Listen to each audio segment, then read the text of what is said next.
अब इन वैल्यूज का टेबल बनाने के लिए हम जो तरीका इस्तेमाल करेंगे वो सबसे पहले हम देखेंगे कि यहां से स्टार्ट करेंगे 0 1 2 3 4 और उसके बाद कॉस के लिए हम यहां से उल्टी काउंटिंग स्टार्ट करेंगे, यहां से 0 1 2 3 4 और उसके बाद 10 के लिए दोबारा फिर यहां से शुरू करेंगे 0 1 2 3 4। अब उसके बाद देखना यह है कि ये जो साइन की जितनी भी वैल्यूज है सारी वैल्यूज को आपने 4 पे डिवाइड कर देना है।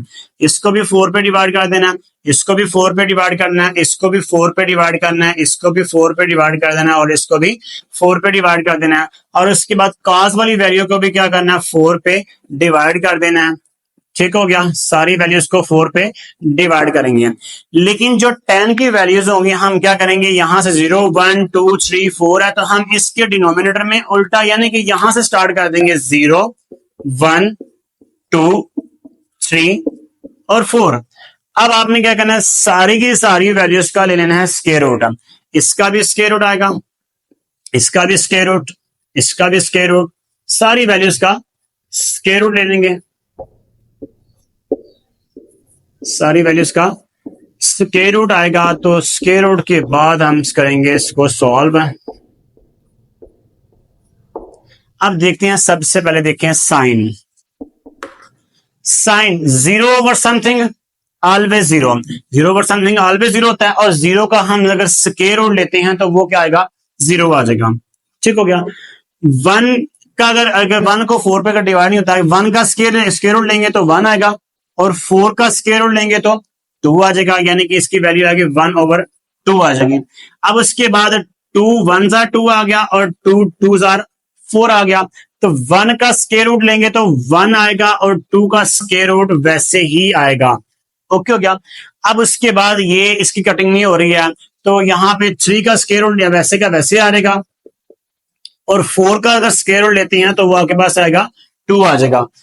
अब उसके बाद यहां पे ये 4 4 से कटेगा, बाकी 1 आ गया, तो 1 का स्क्वायर रूट 1 ही होता है, यानी कि साइन 0 0 होता है, साइन 30 1 ओवर 2 होता है और साइन 45 1 ओवर स्क्वायर रूट 2 होता है और साइन 60 स्क्वायर रूट 3 ओवर 2 होगा और साइन 90 क्या आ जाएगा आपके पास 1 आ जाएगा।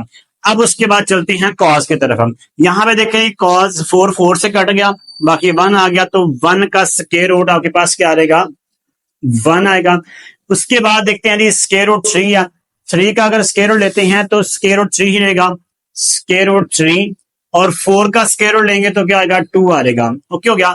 यहाँ पे आएगा 2 1 2 एंड 2 2 4 यानी कि 1 ओवर 2 आ गया, तो 1 का स्क्वायर रूट लेंगे तो वो 1 ही रहेगा और 2 का square root same as it is ही आ जाएगा।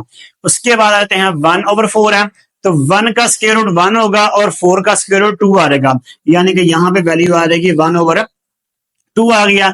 तो 0 ओवर समथिंग ऑलवेज 0, तो 0 का स्क्वायर रूट 0 ही आएगा।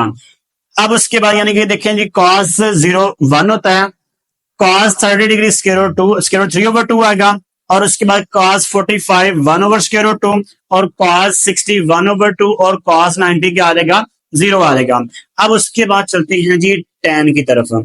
tan है 0 ओवर समथिंग ऑलवेज 0 और इसका स्क्वायर रूट लेंगे 0 का तो 0 ही आएगा। अब उसके बाद आ जाते हैं 1 ओवर 3 है, तो 1 का स्क्वायर रूट तो 1 ही होता है और 3 का स्क्वायर रूट लेंगे तो स्क्वायर रूट 3 ही रहेगा। ओके हो गया। अब उसके बाद ये 2 2 से कट गया, बाकी 1 आ गया, तो 1 का स्क्वायर रूट 1 ही आएगा, 1 का स्क्वायर रूट 1 ही आएगा। अब उसके बाद यहाँ पे 3 है, 3 का स्क्वायर रूट 3 रहेगा और उसके बाद बटे में 1 है वो लगाने की जरूरत नहीं है। अब यहाँ पे लास्ट पे क्या आता है 4 ओवर 0। अगर डिनोमिनेटर में 0 आ जाए, किसी भी इंटीजर्स को 0 पे डिवाइड करते हैं तो उसका आंसर नहीं आता, उसका आंसर होता है कि इन्फिनिटी होता है। ठीक है, तो यहाँ पे आपके पास जो वैल्यू आएगी ना tan 90 डिग्री की वैल्यू क्या आएगी इन्फिनिटी आ जाएगी। tan 0 0 होता है, tan 30 1 ओवर स्क्वायर रूट 3 और tan 45 1 होगा और उसके बाद tan जो 60 है वो स्क्वायर रूट 3 आएगा और tan 90 क्या आ जाएगा इन्फिनिटी आ जाएगा। तो ये था वो तरीका जिसकी मदद से आप इनकी वैल्यूज को आसानी से याद रख सकते हैं, रट्टा लगाने की जरूरत नहीं पेश आएगी। और रही बात इनके रेसिप्रोकल की, तो रेसिप्रोकल जब यूज करेंगे तो आप इन्हीं वैल्यूज को उल्टा देंगे तो वो आपके इनके रेसिप्रोकल की वैल्यू भी आपके पास आ जाएगी। ओके हो गया।